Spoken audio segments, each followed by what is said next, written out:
22 de febrero de 2026. Antes del amanecer, un pueblo de montaña en el oeste de México. En una cabaña rodeada de bosques, custodiada por guardaespaldas y lanzacohetes, el hombre más peligroso del hemisferio occidental, dormía. Había evadido a la asterisco DEA durante más de una década. Tenía una recompensa de $15 millones sobre su cabeza. Y estaba a punto de ser encontrado, por culpa de alguien que lo amaba. Su nombre era Asterisco Nemesio Rubén Oseguera Cervantes. Pero el mundo lo conocía como Asterisco el Mencho.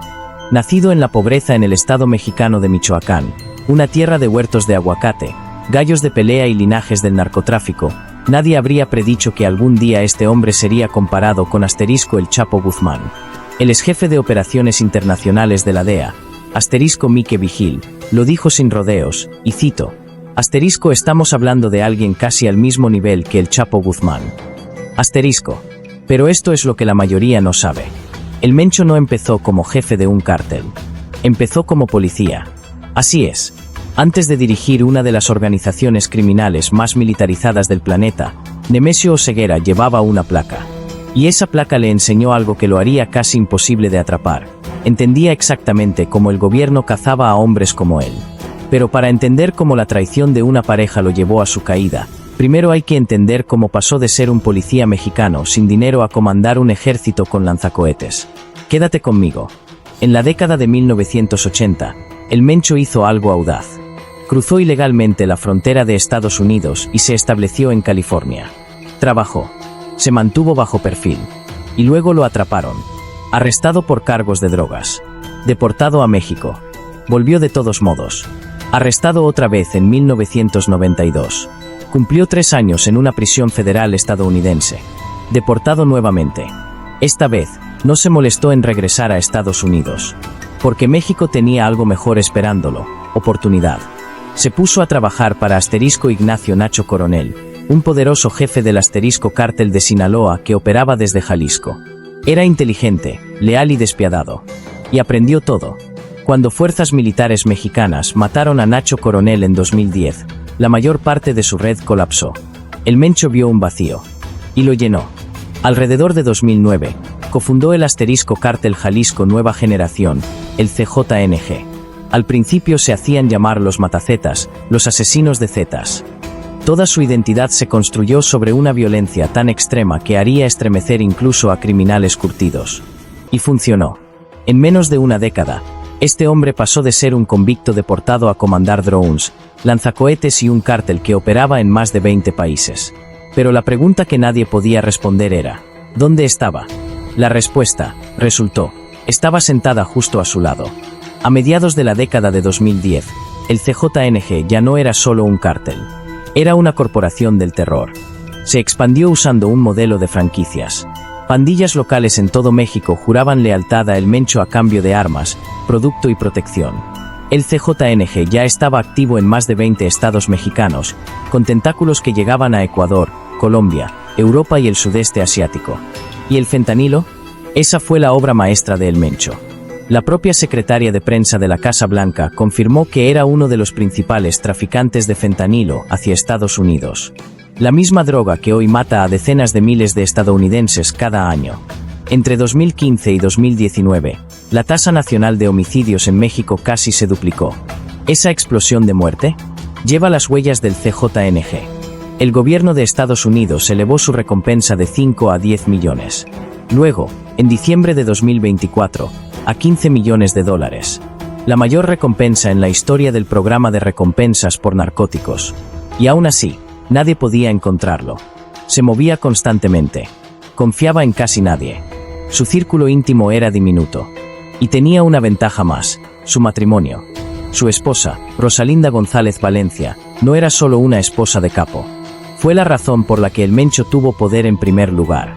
Y la historia de lo que ocurrió entre ellos es lo que finalmente guió a los soldados hasta su puerta. Cuando el Mencho se casó con Rosalinda González Valencia, no solo ganó una esposa, ganó una dinastía. Rosalinda provenía del clan Valencia, una de las familias fundadoras del crimen organizado en Jalisco. Sus conexiones familiares le dieron a El Mencho la legitimidad y la red necesarias para construir el CJNG desde cero. El consultor de seguridad David Saucedo confirmó que la influencia de El Mencho dentro del CJNG provenía directamente de su matrimonio con Rosalinda. Pero en algún punto, el matrimonio se fracturó. Según la Secretaría de la Defensa Nacional, El Mencho y Rosalinda estaban separados desde mayo de 2018. Él había seguido adelante, con una mujer llamada Guadalupe Moreno Carrillo, pero el divorcio nunca se finalizó. Rosalinda siguió siendo su esposa legal, incluso mientras su corazón y sus escondites se desplazaban a otro lado. A principios de 2025, Rosalinda fue arrestada por autoridades mexicanas. Y luego, en un movimiento que levantó cejas en todas partes, fue liberada de prisión en febrero de 2025.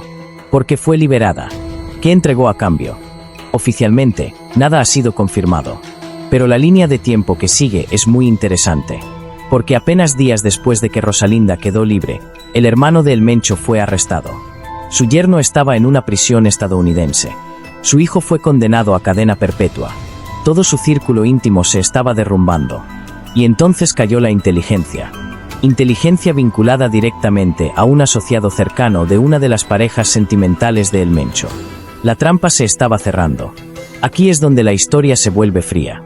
El 20 de febrero de 2026, la inteligencia mexicana recibió un aviso. No de un informante cualquiera. No de vigilancia satelital. De alguien cercano. Específicamente, actuando sobre nueva inteligencia de un asociado de una de las parejas románticas de El Mencho. Las autoridades comenzaron a rodear en silencio un sitio remoto en Tapalpa, un pequeño pueblo de montaña a unas 2 horas al suroeste de Guadalajara.